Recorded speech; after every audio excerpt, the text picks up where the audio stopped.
Seja bem-vindo a mais um vídeo aqui do projeto Código Civil Comentado. Eu sou Felipe Alencar, sou graduando do curso de Direito do Unisal Lorena, estou no 5º ano da faculdade, no 10º semestre, e hoje eu vou trazer para vocês mais um assunto, mais um artigo comentado aqui do Código Civil, e eu vou falar hoje sobre o artigo 4º. Antes de continuar, eu peço que se você ainda não assistiu, que você volte no vídeo anterior, que você assista o vídeo que a doutora Milena preparou para vocês a respeito sobre o artigo 3º, que é o artigo que vai tratar sobre a incapacidade absoluta. Então, pausa esse vídeo, volta lá e eu espero. Agora que você voltou, por favor, fique até o final e vamos entender, vou estar comentando com vocês a questão relacionada ao artigo 4º do Código Civil, que vai estar tratando sobre a incapacidade, porém relativa, tá bom?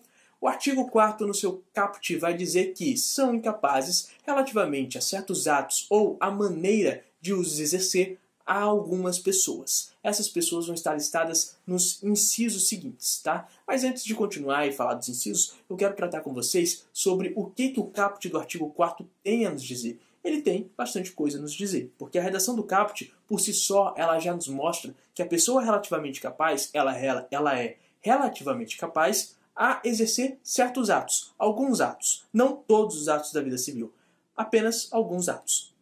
Da mesma forma, essa pessoa também será relativamente capaz a exercer de certo modo. Então ela pode ser relativamente incapaz quanto ao modo que ela vai estar exercendo. E aí ela não vai fazer de uma forma como eu e você, que somos absolutamente capazes, que temos a capacidade plena, fazemos, né? Essa pessoa ela vai ter uma forma de fazer diferente.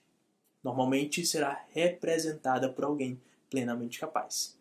E aí, vamos agora tratar sobre os incisos do artigo 4º.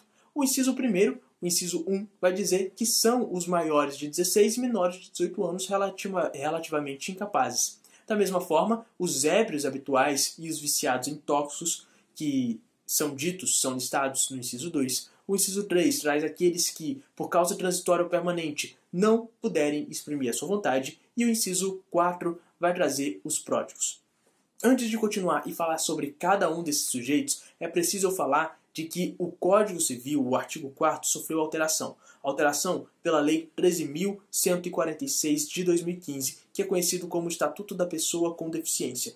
Essa lei, ela trouxe para a gente, ou melhor, ela alterou para a gente aqui no Código Civil o artigo 4º, tirando do rol de pessoas relativamente incapazes, aquelas pessoas que apresentam uma deficiência mental, ou que elas tenham discernimento mental reduzido, ou então aquelas que não tenham o desenvolvimento mental completo. Tudo bem?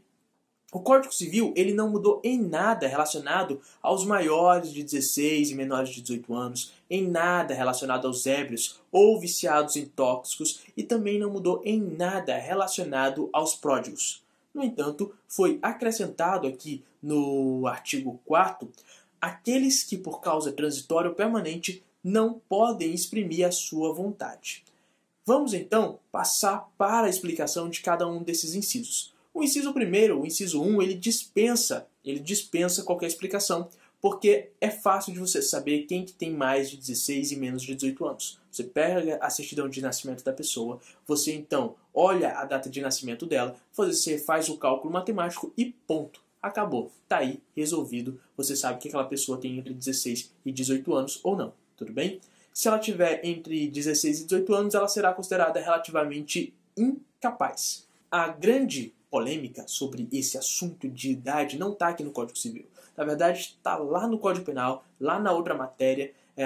E no Código Penal, onde que está a polêmica? Quando se fala de redução da maioridade penal. Porque aí você iria diminuir dos 18 anos, por exemplo, para os 16, a maioridade penal, tornando totalmente, absolutamente capaz de responder pelos atos penais da vida, né, pelos atos criminais da vida, uma pessoa que nem civilmente consegue se representar por si só. Bom, mas essa polêmica é para lá, não mora aqui. Aqui nós vamos dar continuidade falando sobre o inciso 2.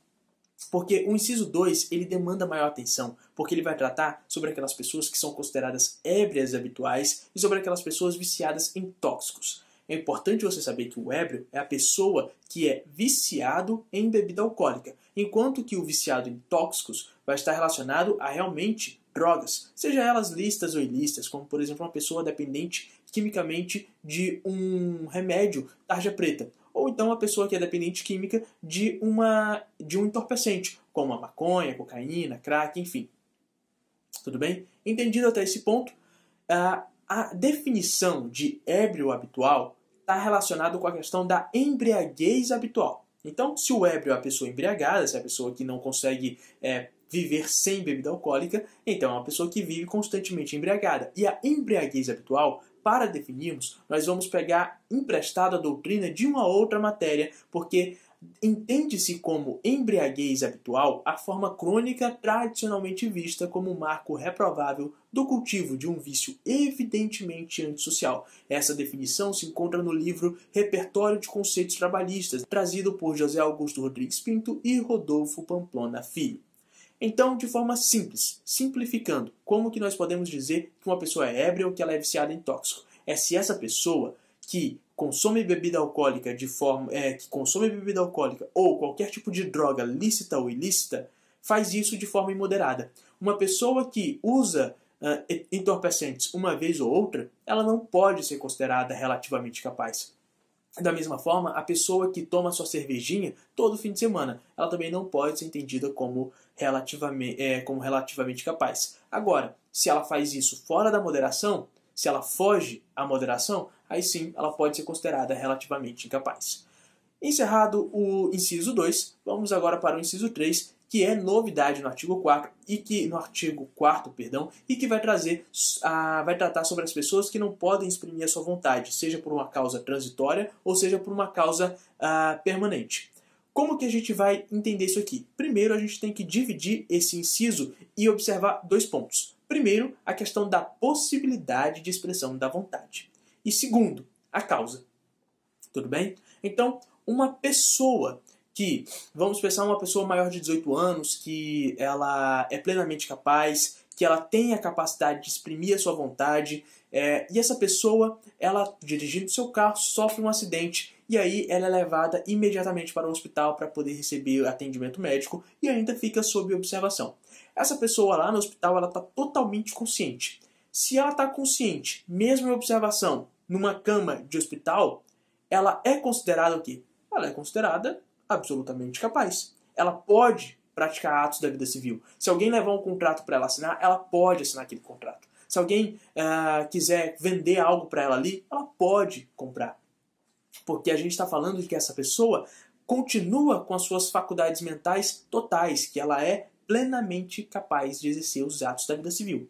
Porém, vamos imaginar que essa mesma pessoa, o quadro clínico dela piorou de alguma forma e ela teve que ficar realmente internada e essa pessoa ela acabou ficando em coma. Ela entrou em coma. E como ela está em coma, ela não vai poder manifestar sua vontade. Então, por uma causa, essa causa que pode ser transitória ou permanente, ou seja, o estado de coma dela pode ser de forma transitória, ou seja, o médico diz ela vai ficar em coma durante 48 horas. Ou de forma permanente, quando o médico diz que não há previsão dela voltar a ter consciência. Então, permanente, transitório ou permanente, não pode exprimir a sua vontade. A pessoa em coma, seja um coma de 48 horas ou seja um coma perpétuo, ela não tem a capacidade de exprimir a sua vontade, porque ela está em coma. Tudo bem? Compreendido essa parte? Uma coisa que a gente tem que entender para poder realmente fechar esse assunto do inciso 3 é de que a pessoa, quando morre, ela não é considerada relativamente incapaz. Na verdade, a pessoa morta, o falecido, ele não tem capacidade nenhuma. Porque a capacidade da pessoa, a capacidade civil, surge com o nascimento e extingue-se com a morte. A capacidade civil da pessoa cessa com a morte. Então, a pessoa que falece, ela não pode ser considerada relativamente capaz. Tudo bem? É bom fazer essa pausa de drama, de suspense, para ver se você entendeu. Então a pessoa que está em coma, mesmo que ad eterno, ela é relativamente capaz. Mas a pessoa que faleceu, ela não será tida como relativamente capaz. Bom, superado esse ponto, vamos agora para o inciso 4, que vai tratar sobre o pródigo. O pródigo, se você quiser saber, entender melhor, porque a melhor compreensão do pródigo não vai estar em nenhum livro jurídico. Vai estar lá na Bíblia, na parábola do filho pródigo, que está retratada no livro de Lucas, capítulo 15, versículos do 11 ao 32, e vai tratar sobre o filho pródigo. A definição jurídica, ela vai ser trazida por Carlos Roberto Gonçalves de uma maneira também bem clara, que vai ser que ele define como um indivíduo que, por ser portador de um defeito de personalidade, gasta imoderadamente, dissipando o seu patrimônio. Mais uma vez, estamos aqui diante de uma questão de moderação. Uma pessoa que gasta moderadamente o seu patrimônio, sei lá, a pessoa que ganha R$2.000 por mês, se ela gasta moderadamente o seu salário e também o seu patrimônio, ok, ela não pode ser considerada relativamente capaz. Agora, a pessoa que ganha R$2.000 por mês e torra R$2.000 por mês, então essa pessoa já pode se pensar em ser considerada relativamente capaz, se ela também vai estar dilapidando o seu patrimônio. Tudo bem? Então a pessoa que dilapida, que queima, que acaba com o seu patrimônio, principalmente em jogos e apostas, será considerada essa pessoa pródiga. Bom, finalizamos aqui os incisos do artigo 4º, mas não terminamos com ele, porque ainda há um parágrafo. O parágrafo único do artigo 4º, ele vai trazer para a gente a questão da relação da incapacidade, ou melhor, da capacidade do indígena. Quem vai tratar sobre isso é a lei especial. E a lei especial, ela existe. Essa lei é a lei número 6.001 de 73, que é chamada também de Estatuto do Índio. O Estatuto do Índio, ele considera o indígena absolutamente incapaz, vez que os seus atos eles são, em regra, nulos, se não tiver a assistência da FUNAI. Tudo bem? Então, muito importante ter entendido isso até aqui. Para finalizar, eu preciso falar sobre uma última coisa. Uma grande diferenciação agora entre a pessoa incapaz de forma absoluta e a pessoa incapaz de forma relativa. O absolutamente incapaz, ele vai ser sempre assistido. Então, a pessoa que tem 14 anos de idade e que está precisando comprar alguma coisa ou assinar um determinado contrato que seja, ele vai ser, para aquele contrato, considerado absolutamente capaz e terá que ser representado, ou melhor, assistido pelos seus pais ou por algum representante legalmente constituído, enfim. Agora, a pessoa que é relativamente incapaz, ela não vai precisar de assistência, mas sim de representação. Será representada a pessoa com mais de 16 anos e com menos de 18, por exemplo, na hora de assinar um contrato. Ela vai manifestar a sua vontade naquilo. Ela manifesta a sua vontade, só que a sua vontade por si só não vale de nada. Ela por si só assinando o contrato não vale de nada. Precisa que uma pessoa maior de 18 anos, uma pessoa capaz, que seja responsável por ela, como os pais, representem-na. Então, vai estar assinando, convalidando a vontade daquela pessoa que, como no exemplo que eu dei, tem mais de 16 anos e menos de 18. Tudo bem? Eu espero que tenha ficado claro a explicação aqui sobre o artigo 4º. Espero que vocês tenham entendido. Podem deixar seus comentários, curtam o vídeo, compartilhem, se inscrevam no canal, também é muito importante. E muito obrigado por terem acompanhado o vídeo até aqui. Continuem acompanhando também as séries de vídeos relacionados ao Código Civil comentado e eu mesmo voltarei em outros episódios. Tenham todos bons estudos e até a próxima. Eu sou Felipe Alencar e eu fico por aqui.